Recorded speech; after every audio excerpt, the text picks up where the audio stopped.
Hello everyone, good morning সবাইকে। তোমাদেরকে এর আগের ভিডিওতে বলেছিলাম যে সকাল হবে, বৃষ্টি কমবে, তারপরে বাবা কাকু রুম খুঁজতে যাবে। তো বাবা আর কাকু বেরিয়ে পড়েছিল বৃষ্টির মধ্যে ভিজতে ভিজতে রুম খুঁজতে একটা হোটেলে। তো এই যে হোটেল এখন চলে এসেছে, বাবারা ঠিক করে দিয়েছিল, তারপরে আমরা সবাই মিলে এসেছি।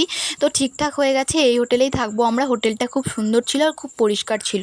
এই যে বাবা এখানে দাঁড়িয়ে থেকে কি যেন একটা দেখছিল, আর সেদিন খুব বৃষ্টি পড়ছিল। দেখো ওয়েদারটা কত বাজে। আমি রুম থেকেই ভিডিও করছিলাম জানালা দিয়ে। দেখো একটা লোকজন নেই, সব দোকান টোকান সব বন্ধ। আর আমরা রুমেই ছিলাম, মানে রেডি হয়ে দাঁড়িয়েছিলাম। কি করবো বলো, বৃষ্টির মধ্যে তো বেরোতে পারবো না। ছোট ছোট ভাইদেরকে নিয়ে এসেছি।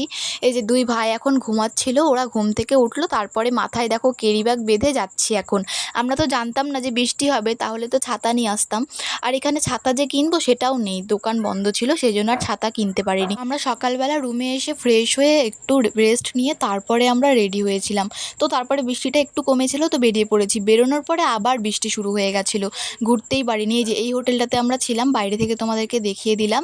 তো আমরা বেশিক্ষণ থাকতে পারিনি, আর জোয়ার উঠে গেছিলো, সেই জন্য আমাদেরকে তাড়িয়ে দিচ্ছিল সবাই। মানে শুধু আমাদেরকে না, যারা যারা গেছিলো সবাইকে তাড়িয়ে দিচ্ছিল। আর রাস্তায় দেখো আমরা ছাড়া আর কোনো লোকজন নেই, সব হোটেলে ঢুকেছিল রুমের মধ্যে। আর সমুদ্রের ধারে ছিল কিছু কিছু লোকজন, তাছাড়া সবাই রুমেই ছিল। এই বৃষ্টির মধ্যে কি করবে বেরিয়ে বলো। প্রথমবার এই দীঘাতে আসলাম, তাও এইরকম ওয়েদার আর বৃষ্টি পড়ছিল, আর সমুদ্রের ধারে তো যেতেই দিচ্ছিল না। খুব খারাপ লাগছিল মনটা সবার, শুধু আমাদের না, যারা যারা দূর দূর থেকে আমাদের মতো ঘুরতে গেছে তারা সবাই দেখো একদম ফাঁকা। দেখো এই সমুদ্রের ধারে তাদের সবার মনটা খারাপ হয়ে গেছিল। আর দেখো এই যে বৃষ্টি পড়ছিল আর জোয়ারও উঠে গেছিলো, সেই জন্য আমাদেরকে বেশিক্ষণ থাকতে দিচ্ছিল না। কয়েকজন লোকজন ছিল, আর লোকজন আস্তে আস্তে কমে যাচ্ছিল বিকেলবেলা। এখন তো সকালবেলা, তাও মানে কিছু কিছু লোকজন ছিল। বিকেলবেলা তো একদম মানে শ্মশানের মতো হয়ে গেছিলো, আমাদেরকে তো নামতেই দিচ্ছিল না। তাও চুপচুপ করে নামছিলাম, একটু ছবি ভিডিও তুলে নিলাম, তারপরে তাড়াহুড়ো করে উপরে উঠে গেলাম। ও দেখলে আবার বকবে। আবার অনেকজনকে থানায় নিয়ে গেছিলো, সেই জন্য ভয়ে সবাই বলছিল উঠে পড়ো উঠে পড়ো। সেই জন্য এখন ওপর থেকেই দেখছিলাম, এই জোয়ারটাই দেখছিলাম। ভালো লাগছিল, কিন্তু একদিকে খারাপ লাগছিল, ছবি তোলা যাচ্ছিল না, ভিডিও করা যাচ্ছিল না ভালো করে, আমাদেরকে নামতে দিচ্ছিল না। স্নানও করতে পারিনি আমরা, রুমে গিয়ে সবাই স্নান করেছি। সমুদ্রতে একটু স্নানও করতে পারিনি, জলে একটু মানে ছুতেও পারিনি সমুদ্রের জলটা। আমরা তো 3 দিন থাকার প্ল্যান করে এসেছি, কিন্তু এইরকম যদি বৃষ্টি হয় আমরা থাকবো না, আমরা কলকাতা চলে যাব, কলকাতায় ঘুরবো। তো দেখা যাক, যদি বৃষ্টি না হয় তাহলে থাকবো, না হলে আজকের রাতটা থেকেই আমরা চলে যাব কালকে। কারণ কি করব এখানে বলো বৃষ্টির মধ্যে। তারপরে এখানে আমাদেরকে নামতেও দিচ্ছে না, জোয়ার চলে এসেছিল সেই জন্য। তারপরে বৃষ্টির মধ্যে ভিজে ভিজে চলে আসলাম একটা দোকানে, ডাব খাবো সেই জন্য। আর আমার ভাইয়ের কি ইচ্ছে ছিল জানো তো, ও বাড়ি থেকেই বলছিল দীঘাতে গিয়ে সমুদ্রের জল দেখবে আর ডাব খাবে, সেই জন্য এই যে সমুদ্রের জল দেখছি আর ডাব খাচ্ছি এখন। এটাই এখন ফিল করছিলাম যে স্নান তো করতে পারবো না, একটু জলটা দেখি আর ডাব খাই, সমুদ্রের জল দেখবো আর ডাব খাবো এখন। তারপরে বুনুকে একটু দেখিয়ে দিলাম, বুনুকে তো তোমরা দেখতেই পাওনি, ও ভিডিও করে দেয় আর ও ভিডিওর সামনে আসতে লজ্জা পায়, সেই জন্য চুপচাপ করে যা করি ওগুলোই। পুলিশ চলে এসেছিল, পুলিশ আসার পরে সবাইকে ধরে নিয়ে যাচ্ছিল, বকাবকি করছিল, যারা একটু বেশি বাড়াবাড়ি করছিল তাদেরকে ধরে নিয়ে গেছে। আর আমরা সবাই ওগুলো দেখে পালিয়ে আসছি। আর বাবা কি করলো, বাবা আরও সামনে গিয়ে দেখছে কাকে ধরলো না ধরলো, এগুলো দেখতে যাচ্ছে। আর মা তো খুব বকাবকি করছিল, তাও তো শুনলো না, তাও গেল। তারপরে দুই ভাইয়ের বায়না, স্নান করতে পারেনি সমুদ্রের জলে, এখন ওরা গাড়িতে উঠে খেলবে। এখানে দেখো রিমোট কন্ট্রোল গাড়িতে উঠেছিল সবাই, মানে ওরা রিমোট দিয়ে চালাচ্ছিল আর ভাইয়েরা গাড়িতে বসেছিল, এটাই মজা পাচ্ছিল ওরা। আর আমার বাবা প্রথমে বুঝতে পারেনি, আমার বাবা ভাবছিল যে ওরাই গাড়ি চালাচ্ছিল, সেই জন্য পেছন পেছন ঘুরছিল। কিন্তু পরে বাবা জানতে পারলো যে না, ওরাই চালাচ্ছিল। তো তারপরে বৃষ্টির মধ্যে আর ঘুরতে পারিনি, তারপরে চলে এসেছি একটা হোটেলে দুপুরের খাবার খাবো সেই জন্য।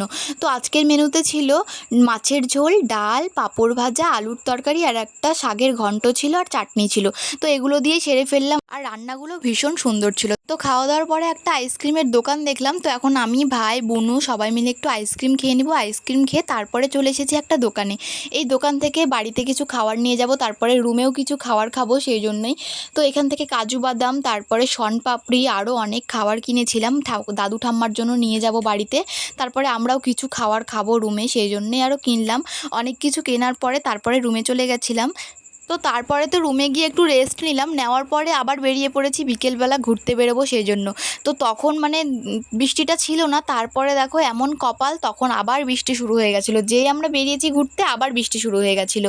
তো তারপরে একটা চায়ের দোকানে আমরা আটকা পড়েছিলাম, তো এখন একটু চা খেয়ে নিচ্ছিলাম। চা খেয়েই মানে আবার চলে যাব রুমে। মানে আমাদের আজকে এটাই হচ্ছিলো, একবার বাইরে বেরোচ্ছি, আবার একবার রুমে বেরোচ্ছি, একবার সমুদ্রের ধারে আসছি, আবার রুমে যাচ্ছি, মানে এরকমই আমাদের চলছিল।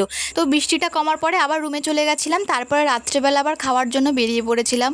একটা দোকান খোলা ছিল না, সব দোকান বন্ধ ছিল, সব খাওয়ার দোকানগুলো বন্ধ ছিল। দেখো কেমন অন্ধকার হয়ে গেছিলো। তারপরে একটা হোটেল খোলা ছিল, সেই হোটেলে গেলাম, গিয়ে আমরা খাবো সেই জন্য বসে পড়েছি খাবারটা খেতে। আর বৃষ্টি পড়ছিল খুব জোরে, ওরাও তাড়াহুড়ো করে মানে দোকানটা বন্ধই করে দিচ্ছিল। আমরা গিয়ে বললাম, বাবা বললো, তারপরে আবার দিল আমাদেরকে খাওয়ার, না হলে আমাদেরকে না খেয়েই থাকতে হতো। এই যে দেখো এখন আমরা খাচ্ছি, খাওয়ার পরে আবার রুমে চলে যাব। মা তো আসেইনি, মায়ের মানে মাথা ব্যথা করছিল বৃষ্টিতে ভিজে, সেই জন্য আমরাই এসেছিলাম। এই যে বাবাও খাচ্ছে, সবার খাওয়া দাওয়া হয়ে গেছে, এখন আমরা চলে যাব রুমে।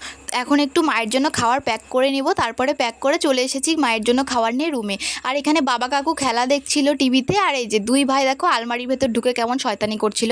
তো এইভাবেই রাতটা কাটাচ্ছি, কালকে কি হচ্ছে না হচ্ছে সব দেখাবো তোমাদেরকে। সবাইকে টাটা।